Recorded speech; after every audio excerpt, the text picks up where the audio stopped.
नमस्कार दोस्तों, मैं आपका होस्ट मोहन और आज हम जानने वाले हैं ब्रह्मांड के सबसे बड़े रहस्य के बारे में। क्या आपने कभी सोचा है कि हमारा यूनिवर्स कितना विशाल है? लेकिन क्या आप जानते हैं कि जो कुछ भी हम देख पाते हैं वो सिर्फ 5% है। तो चलिए जानते हैं कि बाकी का 95% क्या है। दोस्तों, जब भी हम ऊपर आकाश की ओर देखते हैं तो हमें असंख्य तारे, ग्रह और गैलेक्सीज नजर आती हैं। ये सब कुछ सामान्य पदार्थ, बोले तो नॉर्मल मैटर से बना होता है, यानी वो पदार्थ जिसमें न्यूट्रॉन, प्रोटॉन और इलेक्ट्रॉन मौजूद है। ये वही पदार्थ है जिसे हम देख सकते हैं, छू सकते हैं और अनुभव कर सकते हैं। पर अभी तक विज्ञान ने यह खोजा है कि जो कुछ भी हम देख सकते हैं वो ब्रह्मांड का केवल 5% है। हाँ, आपने सही सुना, केवल 5%। तो बाकी का 95% क्या है, चलिए जान लेते हैं। तो दोस्तों, ब्रह्मांड में जितना कुछ हम देख सकते हैं ना, वो तो सिर्फ ट्रेलर है, क्योंकि असली पिक्चर तो डार्क मैटर और डार्क एनर्जी में छुपी है। सोचिए, एक ऐसी चीज जो पूरे ब्रह्मांड का 95% हिस्सा है, लेकिन न तो दिखती है, न छूने को मिलती है और न ही उसे सीधा डिटेक्ट किया जा सकता है। हाँ, मैं बात कर रहा हूँ दो सबसे रहस्यमय चीज़ों की, डार्क मैटर और डार्क एनर्जी। तो दोस्तों, आपको बता देता हूँ कि हमारे यूनिवर्स में 27% जगह डार्क मैटर ने घेर रखी है। ये एक ऐसा पदार्थ है जिसे देखा या मापा नहीं जा सकता है, पर यह अपनी गुरुत्वाकर्षण शक्ति से महसूस किया जा सकता है। और जबकि 68% जगह डार्क एनर्जी ने घेर रखी है। यह एक ऐसी रहस्यमय ऊर्जा है जो ब्रह्मांड के विस्तार को तेज कर रही है और ग्रेविटी के विपरीत काम कर रही है। तो चलिए सबसे पहले हम डार्क मैटर के गहरे रहस्य में झांकते हैं। दोस्तों, डार्क मैटर एक ऐसा पदार्थ है जो हमारे चारों ओर मौजूद तो है, लेकिन सीधा हमारे किसी भी वैज्ञानिक उपकरण से नहीं दिखता है। इसे हम केवल ग्रेविटी इफेक्ट से ही पहचान सकते हैं। मतलब ये न तो लाइट को ऑब्जर्व करता है और न ही लाइट को एमिट करता है। इसे हम एक इनविजिबल ग्लू बोल सकते हैं जो हमारी गैलेक्सियों को टूटने से बचाता है। सोचो, अगर डार्क मैटर न होता ना, तो हमारी मिल्की वे गैलेक्सी अब तक बिखर चुकी होती। अब आप सोच रहे होंगे कि अगर ये दिखता नहीं है, छू नहीं सकते, तो फिर साइंटिस्ट को पता कैसे चला कि ये मौजूद है? तो दोस्तों, डार्क मैटर का जिक्र सबसे पहले सन 1933 में हुआ, जब खगोल वैज्ञानिक फ्रेड ज्विकी ने गैलेक्सी क्लस्टर्स, बोले तो आकाश गंगाओं के समूह का अध्ययन करते हुए गैलेक्सियों के घूमने की स्पीड चेक की। तो उन्होंने पाया कि उनके बाहरी तारों की स्पीड इतनी तेज थी कि वो फिजिक्स के नियमों को तोड़ रही थी। मतलब गैलेक्सियां इतनी तेज घूम रही थी कि उनके टूटकर बिखर जाने की संभावना होनी चाहिए, लेकिन ऐसा हुआ नहीं। ये गैलेक्सियां अपनी जगह पे स्थिर थी।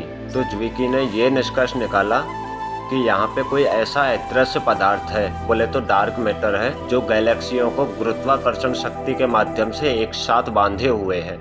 इसके अलावा जब एक गैलेक्सी के पीछे दूसरी गैलेक्सी होती है तो उसका प्रकाश मुड़ जाता है, मानो वहाँ कोई अदृश्य वस्तु हो।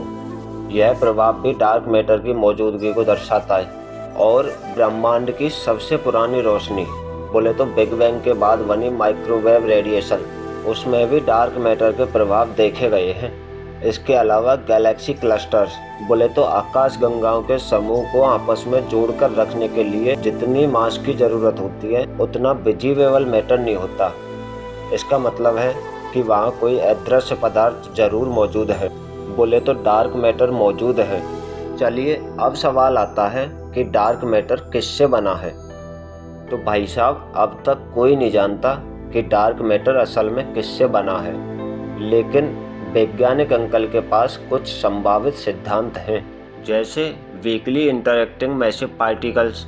ये ऐसे कण हो सकते हैं जो सामान्य पदार्थ से बहुत कम प्रतिक्रिया करते हैं, लेकिन इनका द्रव्यमान, बोले तो इनका मास बहुत अधिक होता है और ये सबसे लोकप्रिय कैंडिडेट्स में से एक हैं। इसके अलावा एक्सोटिक पार्टिकल्स, मतलब डार्क मैटर शायद ऐसे कणों से बना हो जिनका पता हमें अभी तक नहीं चला, जैसे एक्सियंस, बोले तो ये बहुत ही हल्के और न्यूनतम ऊर्जा वाले कण हो सकते हैं। या फिर न्यूट्रिनो, ये एक अद्भुत कण है जो पहले से जाना जाता है, लेकिन स्टेरन न्यूट्रिनो एक नया प्रकार हो सकता है। और हाँ, कुछ वैज्ञानिक अंकल तो ये भी मानते हैं कि डार्क मैटर छोटे छोटे ब्लैक होल्स का समूह हो सकता है। लेकिन अब ये सवाल आता है कि डार्क मैटर के बिना क्या होगा।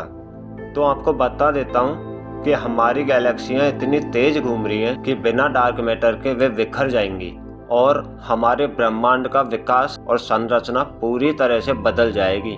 जबकि डार्क मैटर अगर नहीं बना होता ना, तो हमारी आकाशगंगा और सौरमंडल जैसी संरचनाएं शायद कभी बनी ही नहीं होती। चलिए अब बात कर लेते हैं कि वैज्ञानिक अंकल डार्क मैटर को खोजने के लिए क्या प्रयास कर रहे हैं। तो आपको बता देता हूँ कि वैज्ञानिक अंकल डार्क मैटर को समझने के लिए कई प्रयोग कर रहे हैं, जिनमें से पहला है लक्ष्य ज़िप्लिन एक्सपेरिमेंट। यह प्रयोग अंडरग्राउंड प्रयोगशालाओं में डार्क मैटर कणों को खोजने का प्रयास करता है। इसके अलावा सेकंड पे है लार्ज हैड्रॉन कोलाइडर। इससे डार्क मैटर जैसे कणों को बनाने और उनका अध्ययन करने की कोशिश की जा रही है। और इसके अलावा नासा और एसा जैसी स्पेस एजेंसियां ऐसे टेलीस्कोप भेज रही हैं जो डार्क मैटर के प्रभावों का अध्ययन कर सके। तो दोस्तों, अब तक हमने जाना कि डार्क मैटर ग्रेविटी की तरह बिहेव करता है, बोले तो चीज़ों को खींच कर रखता है। लेकिन इमेजिन करो कोई ऐसी इनविजिबल फोर्स हो जो पूरे यूनिवर्स को तेजी से एक्सपेंड कर रही हो, बोले तो तेजी से फैलाए जा रही हो, जैसे किसी ने बिग बैंग का टर्बो मोड ऑन कर दिया हो। मतलब सोचो, एक तरफ ग्रेविटी सब कुछ खींच रही है और दूसरी तरफ डार्क एनर्जी सबको धक्का देकर दूर फेंक रही है। लेकिन सबसे बड़ा सवाल है कि ये डार्क एनर्जी आखिर है क्या? कोई एलियन टेक्नोलॉजी या किसी एडवांस सिविलाइजेशन का सीक्रेट वेपन या फिर भगवान का कोई इनविजिबल रिमोट कंट्रोल? तो भाई साहब, डार्क एनर्जी एक अनदेखी और रहस्यमय ऊर्जा है जो ब्रह्मांड के विस्तार को तेज कर रही है।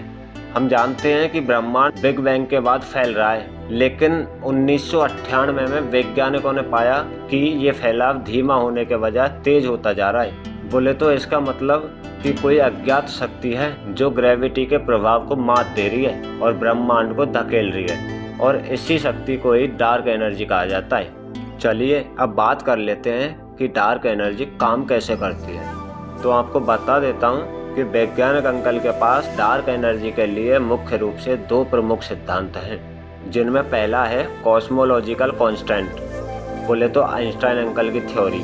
तो भाई साहब, अल्बर्ट आइंस्टाइन ने सन 1917 में अपने जनरल रिलेटिविटी के सिद्धांत में एक कॉस्मोलॉजिकल कांस्टेंट जोड़ा था।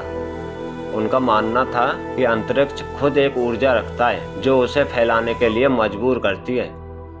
हालांकि पहले इस आइडिया को गलत समझा गया, लेकिन सन 1998 में पता चला कि ब्रह्मांड वास्तव में तेजी से फैल रहा है, जिससे आइंस्टाइन अंकल का यह विचार फिर से सही साबित होता दिखा। सेकंड नंबर पे आता है क्विंटेसेंस थ्योरी। तो कुछ वैज्ञानिक मानते हैं कि डार्क एनर्जी कोई स्थिर शक्ति नहीं है, बल्कि यह समय के साथ बदलती रहती है। इसे क्विंटेसेंस नाम दिया गया है, जो एक डायनेमिक फोर्स हो सकती है। और भाई साहब, डार्क एनर्जी के कारण हमारे यूनिवर्स का भविष्य 3 तरह से तय हो सकता है, जिसमें पहला है बिग रिप, बोले तो ब्रह्मांड का बिखरना। क्योंकि अगर डार्क एनर्जी बहुत शक्तिशाली होती गई तो यह गुरुत्वाकर्षण को पूरी तरह मात दे देगी, और इसका नतीजा यह होगा कि पहले हमारी गैलेक्सियाँ टूटेंगी, फिर तारे टूटेंगे, फिर उसके बाद ग्रह टूटेंगे और अंत में परमाणु भी बिखर जाएंगे। इसके अलावा सेकंड पे आता है बिग फ्रिज, बोले तो ठंडा और सूना ब्रह्मांड। तो भाई साहब, अगर डार्क एनर्जी लगातार ब्रह्मांड को फैलाती रही तो गैलेक्सियां एक दूसरे से इतनी दूर हो जाएंगी कि कोई ऊर्जा का स्रोत ही नहीं बचेगा, और फिर इसके बाद धीरे धीरे सभी तारे बुझ जाएंगे और हमारा ब्रह्मांड एक ठंडी और अंधेरी जगह बन जाएगा। चलिए अब थर्ड नंबर पे आता है बिग क्रंच, बोले तो ब्रह्मांड का सिकुड़ना। तो भैया जी, अगर डार्क एनर्जी किसी समय कमजोर हो जाती है तो गुरुत्वाकर्षण ब्रह्मांड को वापस खींच सकता है और एक बिग क्रंच हो सकता है, यानी हमारा ब्रह्मांड सिकुड़कर फिर से एक छोटे बिंदु में समा सकता है। लेकिन अगर हम डार्क एनर्जी और डार्क मैटर को समझ गए ना, तो हम ब्रह्मांड की शुरुआत और इसके भविष्य का सटीक अनुमान लगा सकेंगे। और डार्क मैटर और डार्क एनर्जी को समझना हमारी फिजिक्स और टेक्नोलॉजी को नई दिशा दे सकता है।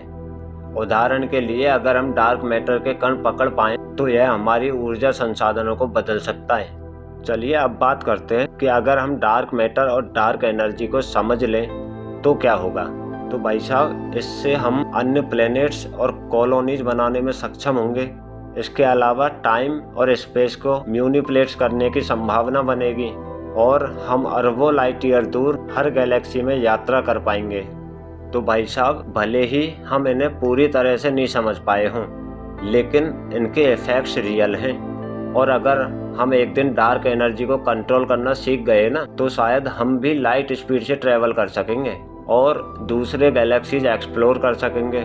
इसके अलावा शायद उन मिस्टीरियस एलियंस से भी मिल सकें जो शायद हमसे पहले ही इन रहस्यों को डिकोड कर चुके हैं। हालांकि हमारे यूनिवर्स के ये राज अभी तक खुले नहीं हैं, लेकिन एक बात पक्की है, जितना हम जान रहे हैं उससे ज़्यादा हम नहीं जानते हैं। तो बने रहो, सोचते रहो और एक्सप्लोर करते रहो, क्योंकि स्पेस में मिस्ट्रीज ख़त्म नहीं होती, वो बस और डीप होती जाती हैं। तो दोस्तों, आज हमने जाना डार्क मैटर और डार्क एनर्जी के बारे में।